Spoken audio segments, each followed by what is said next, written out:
সমুদ্রে আটকে পড়া সৈনিকরা প্রথমবার মাছ ধরতেই এক বিশাল মাছের দেখা পেল। তারা ভেবেছিল এবার বুঝি খাবারের ব্যবস্থা হলো, কিন্তু টানাটানি শুরু হওয়ার 2 সেকেন্ডের মধ্যেই মাছটি দড়ি কামড়ে ছিঁড়ে ফেলল। এলড্রিচ বুঝতে পারল পানির নিচের মাছগুলো তাদের মতোই বুদ্ধিমান।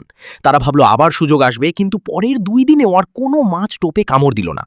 এভাবে পঞ্চম দিনে এসে খাবার আর মিঠা পানি ছাড়া তারা স্পষ্টই দুর্বল হয়ে পড়ল। প্রতিদিন সকালে যে ভান করে কফি খাওয়ার অভিনয় করত সেটাও আর করতে পারছিল না।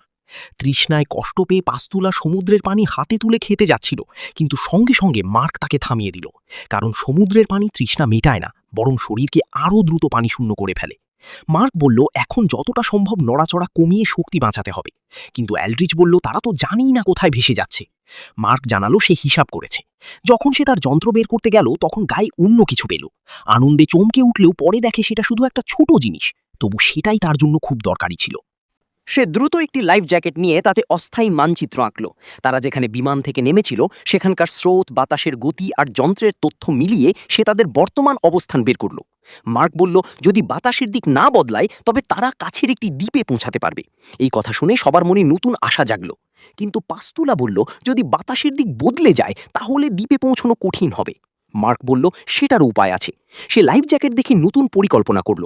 বলল যদি পানির স্রোতের দিক নিয়ন্ত্রণ করা যায় তাহলেই হবে। সে এলড্রিচকে নৌকার দড়ি খুলতে বলল, পাস্তুলাকে কিছু তার আনতে বলল আর নিজে দিক নির্ধারণ করল।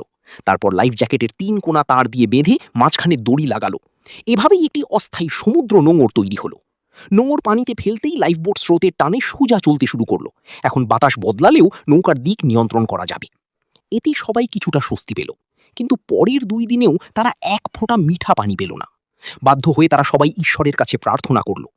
মধ্যরাতে সত্যিই বৃষ্টি নামল। আনন্দে তারা পাগল হয়ে গেল। পেট ভরে পানি খাওয়ার পর একমাত্র পানির ব্যাগটাও ভরে নিল। পানির সমস্যা আপাতত মিটল। এবার দরকার খাবার। এলড্রিচ মাছ ধরার চেষ্টা করছিল, কিন্তু মাছ টোপ খাচ্ছিল না। রাগে সে ছুরি দিয়ে পানিতে আঘাত করতে লাগলো। কয়েকবার মারার পর সে ভাবল নৌকাতেই আঘাত করেছে। মার্ক তাকে থামাতে এলো, কিন্তু এলড্রিচ বুঝল কিছু একটা ধরা পড়েছে। টেনে তুলতেই দেখা গেল সেটা একটা হাঙর, আর পাস্তুলা সেটাকে শক্ত করে ধরে আছে। 3 জনে মিলে দ্রুত হাঙরটাকে কাবু করল। এলড্রিচ আর অপেক্ষা করতে পারল না, সঙ্গে সঙ্গে হাঙর কেটে খেতে শুরু করল। হাঙরের পিঠের ভিতরের অর্ধপাচ্য খাবারও সে খেয়ে ফেলল। 7 দিন না খেয়ে থাকা 3 জন এমন ক্ষুধার্ত ছিল যে অল্প সময়েই পুরো হাঙর খেয়ে শেষ করে দিল। কিন্তু নতুন বিপদ দেখা দিল। হাঙরের টুকরো আর রক্ত পানিতে পড়ায় অনেক হাঙর এসে জড়ো হলো। তবে তারা নৌকায় থাকায় আপাতত নিরাপদ ছিল। রাতে এলড্রিচের শরীর খারাপ লাগতে শুরু করলো। সে নৌকার সামনে গিয়ে মুখ ধুতে লাগলো, কিন্তু নিচে হাঙর আছে সেটা ভুলে গিয়েছিল। হঠাৎ এক হাঙর তার হাত কামড়ে ধরল। ভাগ্য ভালো সে দ্রুত হাত ছাড়িয়ে নিতে পারল। পাঁচতলা শব্দ শুনে সঙ্গে সঙ্গে বন্দুক নিয়ে হাঙর তাড়াতে লাগলো। মার্ক এলড্রিচের হাত পরীক্ষা করল। দেখা গেল শুধু সামান্য চামড়া ছিঁড়েছে। পাস্তুলা নিজের স্কার্ফ খুলে দিল আর মার্ক সেটা দিয়ে তার হাত বেঁধে দিল। এরপর এলড্রিচ বিশ্রাম নিতে গেল, আর মার্ক ও পাস্তুলা সতর্ক পাহারা দিতে থাকল। 8 দিন কেটে গেল। তাদের জমিয়ে রাখা পানিও প্রায় শেষ। এই সময়ের মধ্যে আর কোনো খাবারও জোটেনি। ক্ষুধায় কষ্ট পেয়ে আবার তারা প্রার্থনা শুরু করল। কিন্তু এবার যেন ভাগ্য মুখ ফিরিয়ে নিল। এমনকি মাছ শিকারে দক্ষ এলড্রিচও কিছু ধরতে পারল না। তাই তারা শুধু শক্তি বাঁচিয়ে অপেক্ষা করতে লাগল। সময় গড়িয়ে 15তম দিন এলো। হঠাৎ এলড্রিচ পাস্তুলাকে বন্দুক দিতে বলল। প্রথমে পাস্তুলা ভাবল সে আর সহ্য করতে পারছে না, তাই নিজেকে শেষ করতে চায়, তাই বন্দুক দিয়ে দিল। কিন্তু এলড্রিচ জিজ্ঞেস করল, মাংস খেতে চাও? পাস্তুলা ভাবল সে বুঝি মার্ককে মারতে চায়, কিন্তু ফিরে তাকিয়ে দেখে মার্কের পাশে একটা সামুদ্রিক পাখি বসে আছে। সে সঙ্গে সঙ্গে কান চেপে ধরল। এলড্রিচ নিশানা করে গুলি ছুঁড়ল। পাখিটা মুহূর্তে কয়েক মিটার দূরে ছিটকে পড়ল। গুলির শব্দে ঘুম ভেঙে মার্ক কিছুই বুঝতে পারছিল না। তারা বলল পাখিটাকে গুলি লেগেছে শুনে মার্ক বুঝল সেটা একটা সামুদ্রিক পাখি। কোনো দ্বিধা না করে সে সঙ্গে সঙ্গে পানিতে ঝাঁপ দিল। কিন্তু অবাক করার মতো ঘটনা হলো, মার্ক যখন সাঁতরে গিয়ে পাখিটা হাতে নিল তখন তারা দেখল তার পেছনে একটা হাঙর দ্রুত এগিয়ে আসছে। এলড্রিচ সঙ্গে সঙ্গে বন্দুক তুলে গুলি চালাতে গেল, কিন্তু জরুরি মুহূর্তে বন্দুক আটকে গেল। মার্কও বুঝতে পারছিল হাঙর তাকে তাড়া করছে, তবু সে হাতে ধরা পাখিটা ছাড়েনি। শেষ মুহূর্তে হাঙর একদম কাছে চলে আসার আগেই এলড্রিচ আর পাস্তুলা তাকে টেনে নৌকায় তুলে নিল। হাঙর সরে যাওয়ার পর তারা পাখির মাংস কাঁচাই খেয়ে ফেলল। স্বাদে সেটা অনেকটা মুরগির মাংসের মতো ছিল। এলড্রিচ বলল এখানে পাখি পাওয়া মানে নিশ্চয়ই তারা স্থলের কাছাকাছি চলে এসেছে।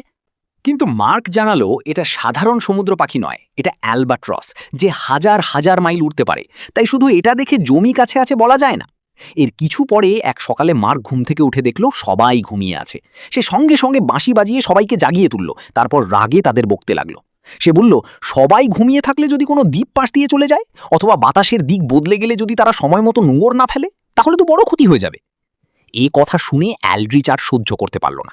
সে বলে উঠল, কোনো দ্বীপই নেই, তোমার আঁকা মানচিত্রের ভিত্তি কি? সে প্রশ্ন করতে লাগলো, বিমান ভেঙে পড়ার সময় আমরা কোথায় ছিলাম সেটাই তো জানতাম না, তাহলে তুমি কিভাবে শুরুর অবস্থান বের করলে আন্দাজে? একের পর এক প্রশ্নে মার্ক চুপ হয়ে গেল। তারপর অ্যালড্রিচ জিজ্ঞেস করল দুর্ঘটনার কয়েক মিনিট আগে সে কি করছিল, কেন হঠাৎ বিমান পথ হারালো। শেষে মার্ক সত্যি কথা স্বীকার করল।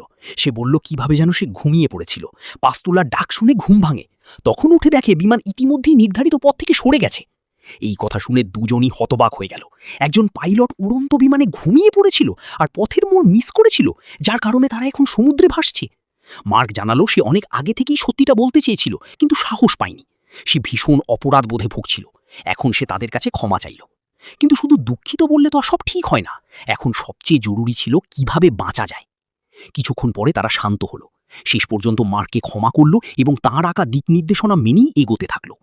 আরও দ্রুত এগোতে তারা এবার জুতাও ব্যবহার করল পানিতে ঠেলে নৌকাকে চালানোর জন্য। কতক্ষণ কেটে গেল জানানি। আবার তারা প্রায় ভেঙে পড়ার অবস্থায় পৌঁছালো। প্রচণ্ড গরম আর কয়েকদিন পানি না পাওয়ায় পাস্তুলা শুয়ে পড়েছিল। ঠিক তখন আবহাওয়া বদলাতে শুরু করল। তারা ভাবল আগের মতো আবার বৃষ্টি হবে, তাই দ্রুত বৃষ্টির পানি ধরার প্রস্তুতি নিল। কিছুক্ষণের মধ্যেই ভারী বৃষ্টি নামল। তারা দ্রুত পানি সংগ্রহ করল। কিন্তু হঠাৎ আবহাওয়া আবার বদলে গেল। চোখের পলকে অশনি সংকেত দেখা দিল। তারা কিছু বুঝে ওঠার আগেই কয়েক মিটার উঁচু ঢেউ এসে তাদের আঘাত করল। মুহূর্তে তিনজনই পানিতে ছিটকে পড়ল।